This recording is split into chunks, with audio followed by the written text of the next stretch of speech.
So ever since I declared my history major about 7 months ago, I have had constant questions as to why. People don't seem to understand why I want to study history and why I'm doing what I'm doing.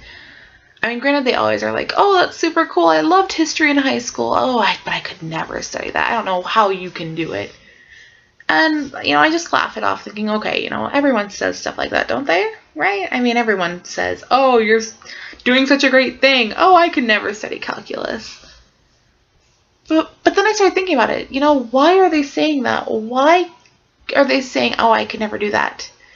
And then why am I doing it? If everyone I talk to, everyone, I mean, granted, not the other history majors, but if everyone else is saying, "Oh, I could never do that," then why am I doing it? Why am I studying something that is apparently impossible to study and apparently just not important enough to study if no one else wants to study it?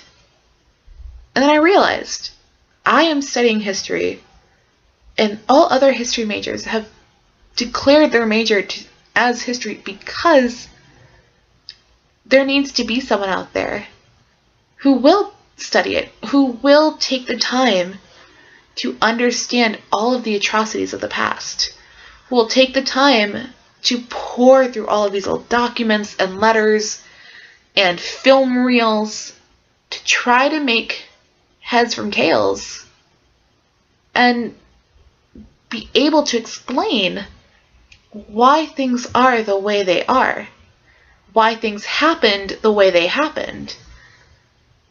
And that's what I want to do. And that's what other history majors want to do. That's what anthropology majors want to do.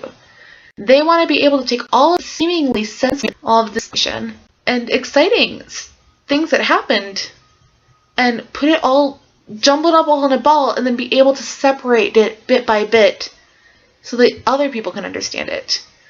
It may be really difficult to learn this stuff. It is really difficult to learn this stuff. I'm not going to deny that. I don't take pleasure in learning that in the United States over 70,000 people were sterilized simply because the government was afraid that they were going to pass on some sort of undesirable gene, such as feeble-mindedness or potential aggression. That's not something that I take pleasure in knowing. But at the same time, if I don't know it, and if other people aren't willing to know it, then no one's going to remember it. And one day, somebody in the future will wake up and nothing will make sense anymore.